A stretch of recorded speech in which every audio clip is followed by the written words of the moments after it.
obviously, with the game. But Kyle Allen's job to lose at this point, right? Is this how it is right now? I would say Dan Campbell has made that pretty clear. And to answer your original question, the door is open still for Hooker, because if they close it and cut him, it'll be reopened by another team. And I just don't see Brad Holmes 2 years after drafting him in the 3rd round cutting him loose. But when Campbell was asked this week about the QB2 situation, whether he's concerned or whether he considers it an issue, he said, no, I mean, I love the way Kyle Allen played. And I'll give Allen credit here. I thought, again, he outplayed Hooker today and in the fewer reps the second team offense got. And he was a guy that I dismissed as just kind of a training camp placeholder when he got here, but more and more he's been the more impressive QB of the two, and you can see he just has the experience to operate a complex offense like Detroit's more smoothly than Hendon does. And Hendon has made strides in that regard, but Allen right now is QB2 for this offense. I don't think that can be disputed. Yeah, I mean, when you're watching that game, and again, like we talked about Hendon and how he's looked in practice, at least early on, but like, you know, you have to carry that over. You can't just look good for 3-4 days and expect to like win a job. That's not how this works. Like, there's going to be moments and highs and lows in training camp in these games. And even though I would venture to guess the Lions coaching staff, you know, pays more attention to the practices than these preseason games, you still have to show up at some point. And when you're putting the ball on the ground twice, and, you know, protection, you can say what it is, but I would say as a quarterback, you got to be aware of things and you got to hold on to it. And your number one job is to not turn the ball over. And he did that twice.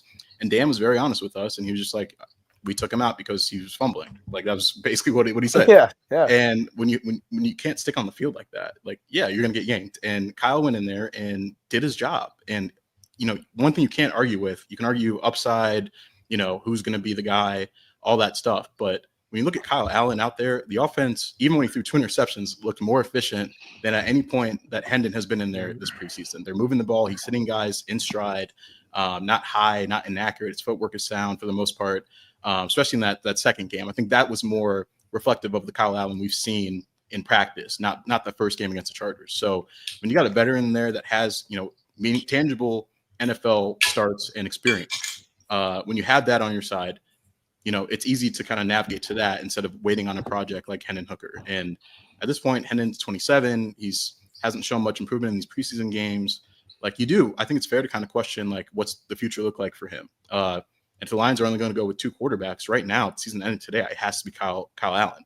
That said, there's a lot of time before this thing wraps up. And so the door is still open, but Hendon's got to kick it open at this point. It's kind of well said. Just barely cracked at this point. But if he makes it, I would say that's more, if he makes it and he continues to play the way he's been playing, I almost think that's coming from the front office and saying, hey, we're not going to cut this former 3rd round pick just yet, because the coaching staff is kind of telling you where they're leaning with their comments. And Kyle runs the offense much more efficiently than Hendon has. I've been accused of doing the other than that, how was the play, Mrs. Lincoln, with these guys. And did a little bit with Kyle Allen in the first preseason game, because the first interception in particular was brutal, but I thought he managed the offense pretty well outside of that. I'm not even blaming him for the second interception.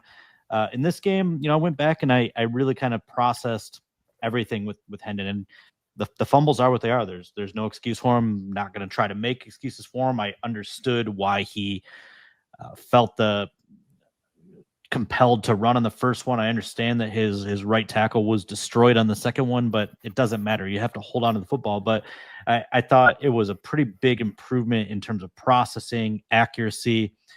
Went 7-10, should have been 9-10, to be honest. Tesla tripped on the coming out of his route. Should have been a completion there. The other one, obviously, Jackson Meeks dropped very early.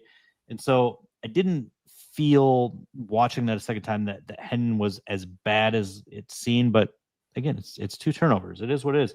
I am questioning for the first time this week on whether the Lions will keep 3 quarterbacks. And I don't love that strategy in this league. I don't think it's a great one. But if you are going to be a meritocracy, and I think the Lions have done a really good job of upholding that standard under Brad Holmes and Dan Campbell, at this stage, Kyle Allen has won the job. There's time.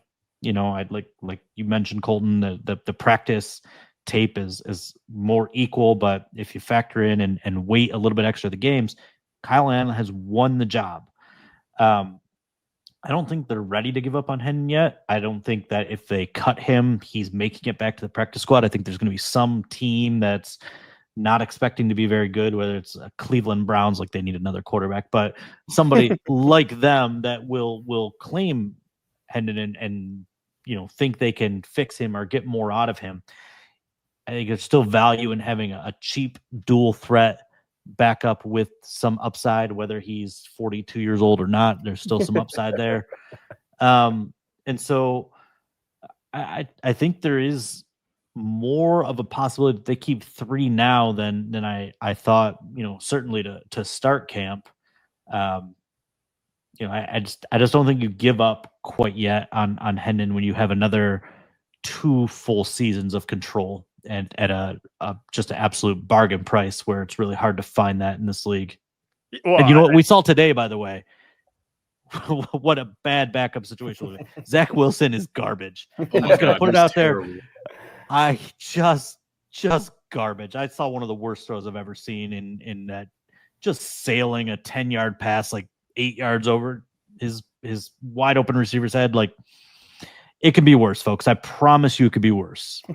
Yeah, well, I mean, I see this comment. Mark Royal says, you heard that, Jeff, about the Hendon Hooker thing? Like, listen, all right, I think I can explain this whole thing. I'm a loyal person, all right? And I think this Hendon Hooker, I'm slowly folding like a cheap lawn chair. I think I got to a point where I'm like, all right, I think it's time where I can let go. If you love something, it's like the saying, you let go a little bit. Mm-hmm. I think with the information we have, I agree with you, Justin, that I think, and you guys, Will and Colton, you both kind of mentioned this too. Like, I don't think he would make it back to the roster if they were to cut him. But Kyle Allen, I apologize for even suggesting last week because I kind of disrespected him a little bit, not completely, but I mentioned You fueled him.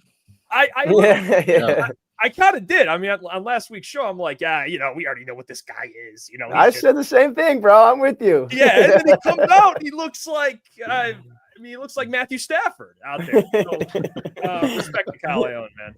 That's the funny thing is, like, that's what you want in a backup quarterback. You want to know who he is.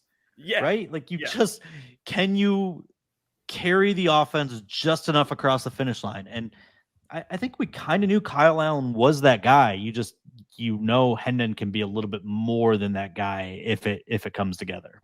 Yeah. Yeah, and not for nothing, you also want a quarterback that doesn't threaten Jared Goff, who at times can need affirmation. And